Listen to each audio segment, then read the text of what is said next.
The Paul Leslie Interviews. It's Buffett Mania, and we are going to introduce you to the charming Miss Doris Buffett. You could say Miss Buffett is a Sunshine Lady. In fact, she is the founder of the Sunshine Lady Foundation. She has also been an educator and is the official and original family genealogist for the Buffett family. She has a little brother you may have heard of, Mr. Warren Buffett, the famous chief executive of Berkshire Hathaway. A big Buffett-esque aloha to you, Miss Buffett. Well, thank you. I'm glad to be with you today. Tell us, how did you get interested in genealogy? Well, I just had, I think, a natural interest in finding out where my family came from, and it was aided and abetted by my father, who handed me a few materials on his side of the family, who came from Long Island, and a couple of them were in the Revolutionary War, and that lay fallow for a long time until, I don't know what sparked it, but I decided I had to find out what the family was all about. So I started it, and I went to original sources. I did not rely on a lot of written things. And I had the pleasure of going into the basements of old courthouses and finding wills that were still wrapped with pink ribbons. They'd never been touched since they were written maybe 150 years ago. I found a lot of interesting facts. I wasn't trying to relate us to the crowned heads of Europe. I just was immensely curious about how these people lived, what they thought, what they dreamed about, and how they made it, because the fact that they made it resulted in all of us today being here. And one of the people you traced the family roots to is John Buffett in 1969 from Long Island. Actually, it was 1696.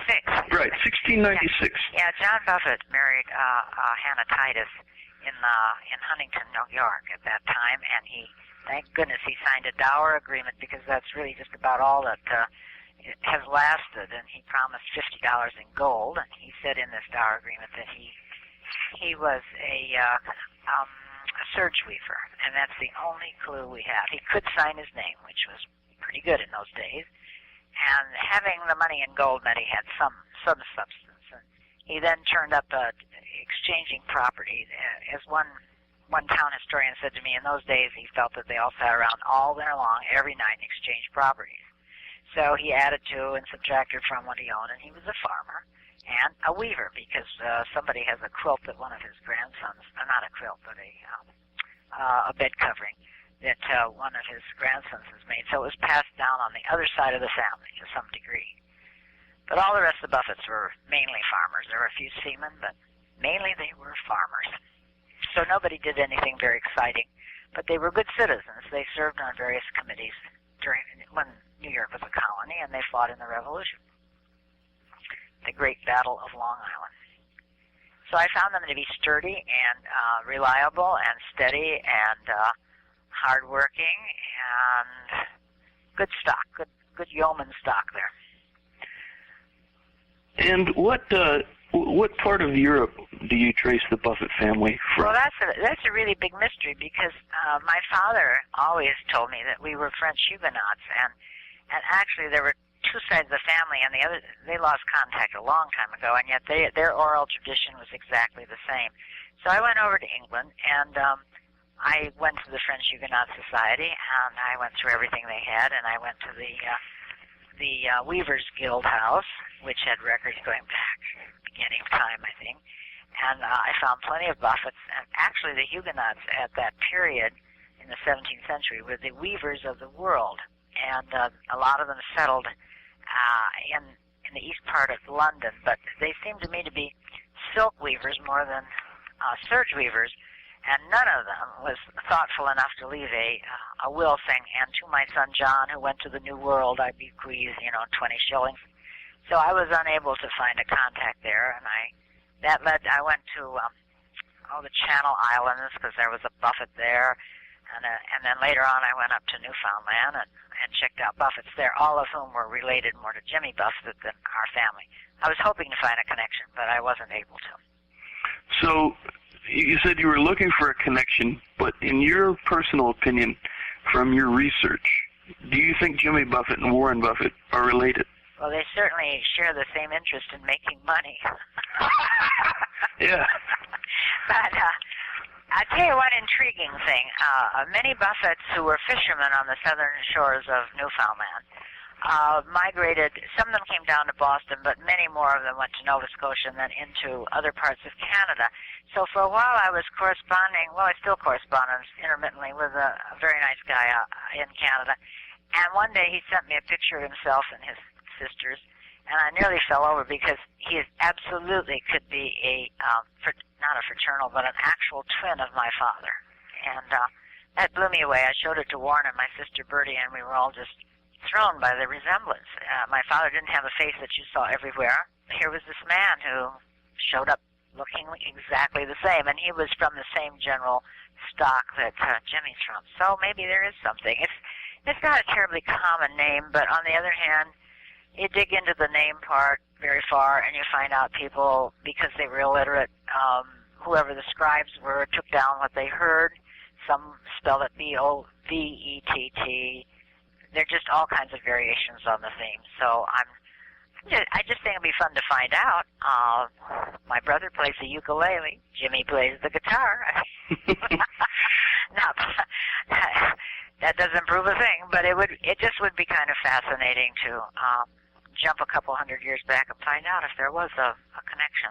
I was reading the article that you were interviewed for in the Wall Street Journal. Oh, yeah. And I was looking at the picture of Mr. Jimmy Buffett and Warren Buffett, and I looked at them and I said, they actually kind of look similar.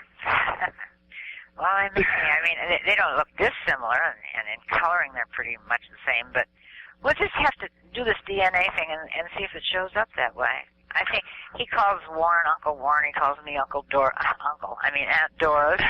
So when we call him Cousin Jimmy, but it'd be fine. It'd be fun to nail it down one way or the other. I'd rather have it work out that we are related, but I'll tell the truth no matter what happens. Well, you'll have to report back to us. Okay, I'll be happy to. So how did you meet Jimmy Buffett? Well, when I decided to delve into this, I think it was in about 85, and I got a list of all the Buffetts in the country, and I proceeded to make out this really dandy group of things to send to each one of them in a big manila envelope. I wanted their birth certificates and their school records and any old stories they had of their family and things like that. And I sent out, I really believe there's about 116 of these. And I thought the mail was just going to come pouring back to me, that everybody'd be interested. Well, I think I heard from about 12 people. So then it behooved me to call people, and sometimes I went and visited them to find out more, and everybody was very helpful, and I did that. However, they never sent me the stuff I was hoping for. But finally, a couple of years later, I got a call from Sunshine Smith, who is Jimmy's secretary, and she said, I'm cleaning off Jimmy's desk, and I find this envelope here. He's really very interested in genealogy. And I thought, yeah, I noticed it, but if you say so. So she said some people named Buffett had come to see him in Florida, and they came from Norfolk Island, which is between New Zealand and Australia, and that there were many, many Buffetts there. Well, I'd already contacted a few of those Buffetts, and they're an interesting lot because they're all descended from the people on the Mutiny on the Bounty, the sailors and their Tahitian wives and girlfriends. And so, that would be another possible connection. So he was about to go out to Australia on his first tour with the band, and after he vetted me, took me to dinner and looked me over, he said I could come along. And so I quickly got a visa and joined the entourage. There were many people on this trip, and I really traveled and was housed with his parents, who were just darling. They both died a couple of years ago, as you probably know, but they were lovely people, and I enjoyed them, and I got to know his little girl, Savannah, and I met a lot of Buffetts on Norfolk Island, more than I've ever seen before. They were really a fascinating bunch. Some of them looked Polynesian, others looked British, some of them were a combination, but uniformly, they were incredibly kind and hospitable to us. They had a luau like I've never seen. And for the first time, I heard Jimmy perform when we were on Norfolk Island, and he did a little number for that benefited the children's musical careers or school. And so finally, I heard Jimmy Buffett in an acoustic performance. Then we went on to Australia to see the America's Cup, and then I came home. And then after that, I went to Newfoundland and checked out all the leads I'd been given by his mom. She would send me the letters he got where people said, we just might be related through my great-great-aunt, Matilda.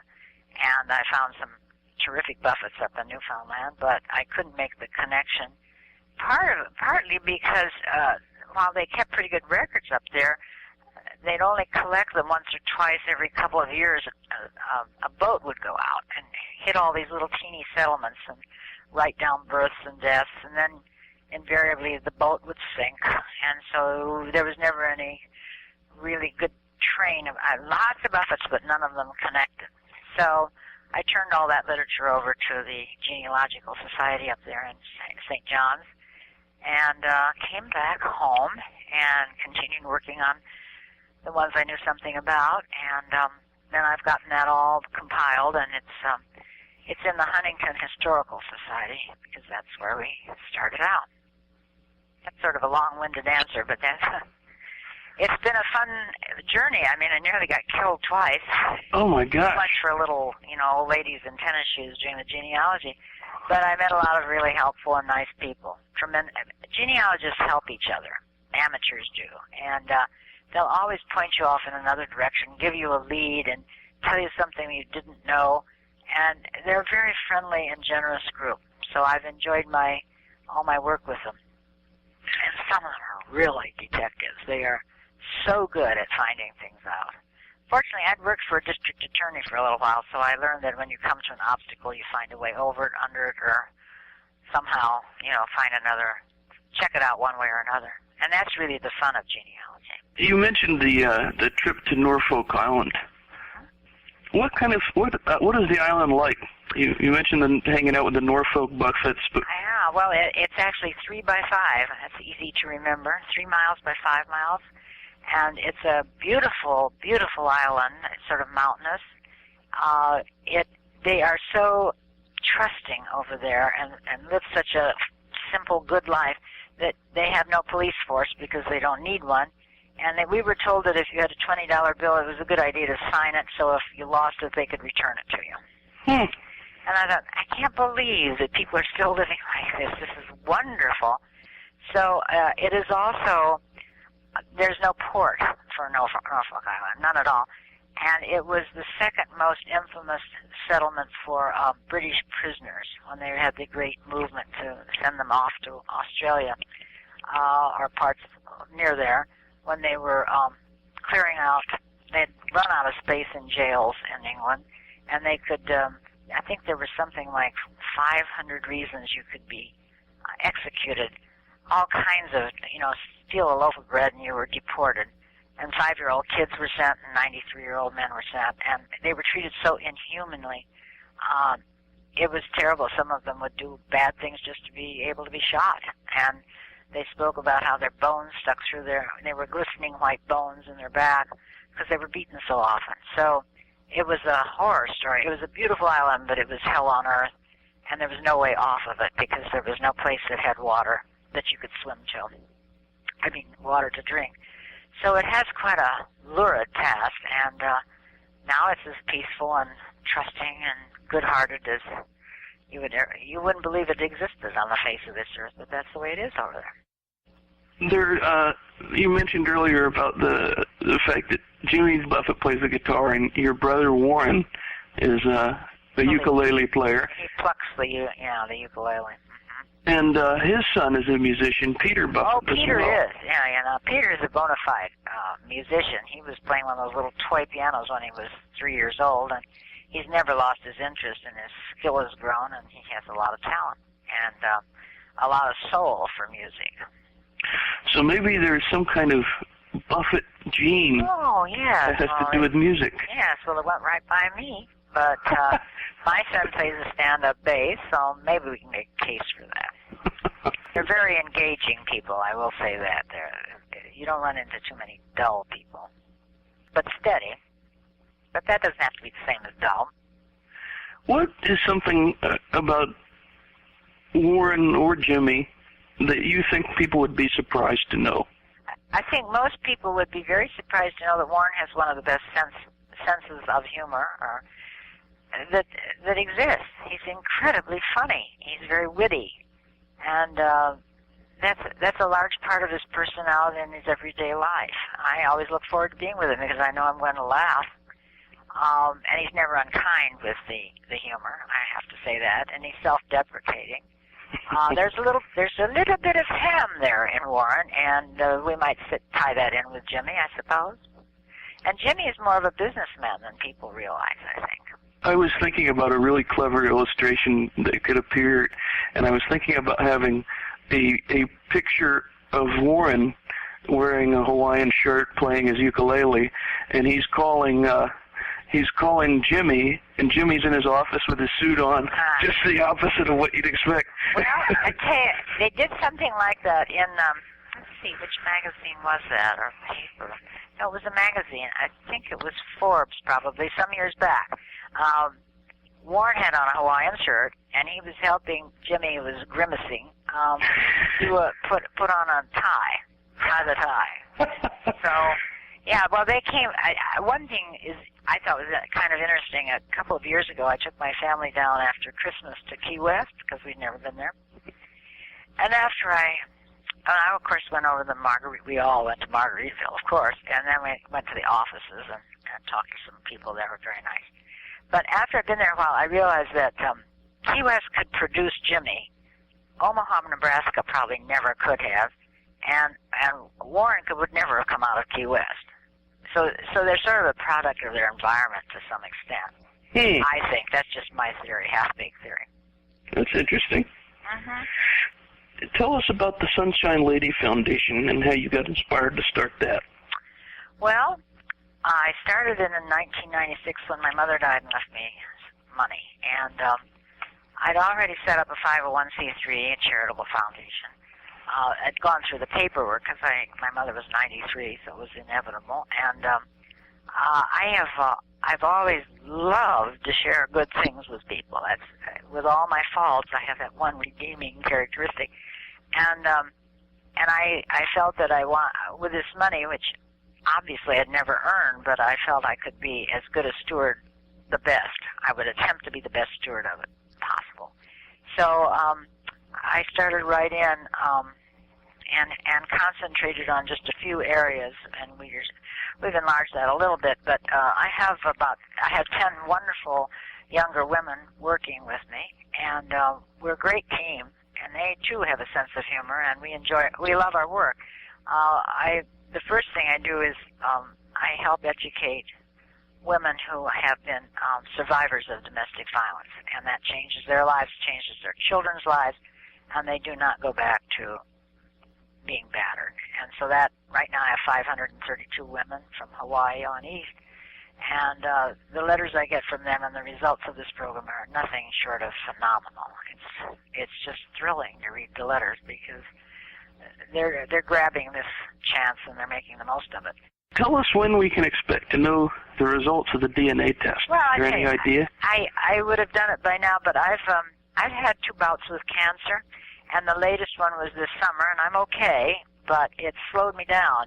So when that article appeared in the journal, I heard from a couple of places that do DNA testing, and they offered their services and sent me kits and the whole thing. So you'd think I would do it, next Monday or something. But I really haven't gotten organized at that point. But I will. I promise I will. It'll be shorter rather than longer because I'm as curious as anybody else is about the results. So they're prepped. They're ready to go. They're agreeable, and so it's all on my shoulders. And I promise I'll do it. I just got a lot of things on my plate right now, and I'm really just sort of getting well too. So I haven't got it right at the moment. I don't have as much energy as I've had before, and I'm sure I'll have it again.